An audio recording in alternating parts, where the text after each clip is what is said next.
ದೀಪಾ, ನಿಮ್ಮ ಈ ಪ್ರತ್ಯಕ್ಷ ವರದಿಯಲ್ಲಿ ಬೀದಿ ಬದಿ ವ್ಯಾಪಾರಸ್ಥರ ಸಂಪೂರ್ಣವಾದಂತಹ ವೇದನೆಗಳು ರಾಜ್ಯ ಗಮನಿಸ್ತಾ ಇದೆ. ನೋಡಿ ದೀಪಾ, ಎಲ್ಲ ಒಂದು ಕಡೆ ಈ ಫುಟ್ಪಾತ್ ಅಪಘಾತಗಳ ಸಂಖ್ಯೆ ಜಾಸ್ತಿ ಆಗ್ತಾ ಇದೆ ಒಂದು ಕಡೆ, ಮತ್ತೊಂದು ಕಡೆ ನಗರದ ಸೌಂದರ್ಯಗಳು ಈ ಸ್ಟ್ರೀಟ್ ಅಂಗಡಿಗಳಿಂದ ಹಾಳಾಗ್ತಾ ಇದೆ. ಈ ತರಹದ ಆರೋಪದ ನಡುವೆ ಸರ್ಕಾರ ಒಂದು ತಿಂಗಳ ಹಿಂದೆಯೇ ಮಾಹಿತಿಯನ್ನು ಕೊಟ್ಟಿತ್ತು. ಈ ತರಹದೊಂದು ಪ್ರಯತ್ನಗಳಾಗ್ತವೆ, ಈ ತರಹದೊಂದು ಆಪರೇಷನ್ ನಡೆಯೋ ಸಾಧ್ಯತೆಗಳಿದ್ದಾವೆ. ಸರ್ಕಾರ ಕೇವಲ ಮಾಹಿತಿಯನ್ನು ಕೊಡ್ತೇ ಹೊರತಾಗಿ ಪರ್ಯಾಯ ವ್ಯವಸ್ಥೆಗಳನ್ನು ಕಲ್ಪಿಸಲಿಲ್ಲ. ಈಗ ದೀಪಾ, ಸುತ್ತಮುತ್ತ ಸಾಕಷ್ಟು ಬೀದಿ ಬದಿ ವ್ಯಾಪಾರಸ್ಥರಿದ್ದಾರಲ್ಲ, ಅವ್ರೇನಾದರೂ ಒಬ್ಬರಾದರೂ ಹೇಳೋ ಪ್ರಯತ್ನ ಮಾಡಿದ್ರ ನಮಗೆ ಪರ್ಯಾಯ ವ್ಯವಸ್ಥೆಯನ್ನು ಕಲ್ಪಿಸ್ಲಿ, ನಾವು ಬಿಟ್ಟು ಹೋಗ್ತೀವಿ, ಈ ತರಹದ ಅಭಿಪ್ರಾಯಗಳನ್ನೇನಾದರೂ ಹಂಚ್ಕೊಂಡ್ರ ದೀಪಾ?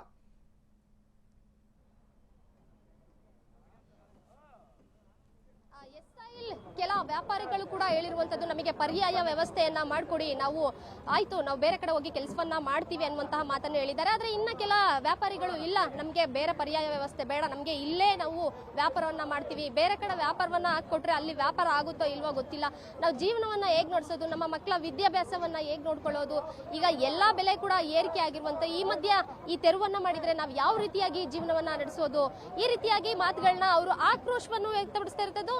ಅದ್ರ ಜೊತೆಗೆ ನಾವು ಈ ರೀತಿಯಾಗಿ ನೀವು ತೊಂದರೆ ಕೊಟ್ಟರೆ ನಾವು ಪೆಟ್ರೋಲ್ ಸುರಿದುಕೊಂಡಾಗಿರ್ಬೋದು, ಅಥವಾ ನಾನು ವಿಶ್ವವನ್ನು ಕುಡಿದು ಕೂಡ ನಾವು ಸಾಯುವಂತಹ ಪರಿಸ್ಥಿತಿ ಎದುರಾಗಿರುವಂತದ್ದು ಅನ್ನುವಂತಹ ಮಾತನ್ನು ಕೂಡ ಕೆಲ ವ್ಯಾಪಾರಿಗಳು ಅಳಲನ್ನು ತೋಡ್ಕೊಂಡಿರುವಂತದ್ದು. ಇನ್ನ ಕೆಲ ವ್ಯಾಪಾರಿಗಳು ಆಕ್ರೋಶವನ್ನು ವ್ಯಕ್ತಪಡಿಸ್ತಾ ಇದ್ದಾರೆ. ಸಾಯಿಲ್, ದೀಪಾ, ನಮ್ಮ ಫ್ರೀಡಮ್ ಟಿವಿಯ ಕೆಮರಾದ ಲೆನ್ಸ್ ಅನ್ನ ಗಮನಿಸ್ತಾ ಇರೋ ಆ ಮಹಾತಾಯಿ ನಿಮ್ಮ ಹಿಂದೆ ನೀವು ಗಮನಿಸ್ತಾ ಇರ್ಬೋದು. ಆಕೆಗೊಂದು ಅಭಿಪ್ರಾಯ ಇದೆ, ಅವ್ರ ಜೊತೆ ಮಾತನಾಡಿಸುವಂತಹ ಪ್ರಯತ್ನ ಮಾಡಿ ದೀಪಾ.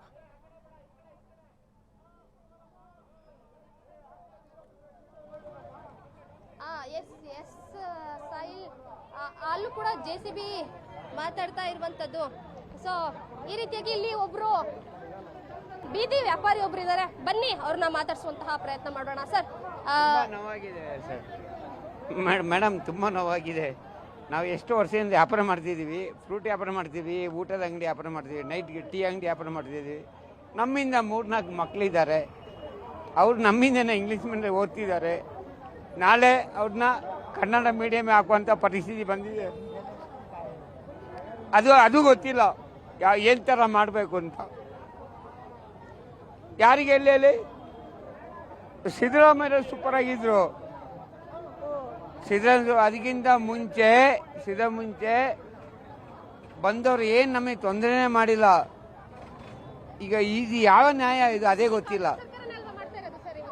ಅದು ಮಾಡಲಿ, ಇಂಡಿಯಾ ಇಂಪ್ರೂವ್ ಆಗಲಿ, India full, Karnataka full improve ಆಗಲಿ. ಆದರೆ ಪಾಪದವರಿಗೆ ತೊಂದರೆ ಕೊಡಬಾರ್ದು. ಇಂಡಿಯಾ ಫುಲ್ ಇಂಪ್ರೂವ್ ಆಗಲಿ, ಹೈಟೆಕ್ ಆಗಲಿ, ಅದು ಯಾರಿಗೆ ತೊಂದರೆ ಆಗಬಾರ್ದು.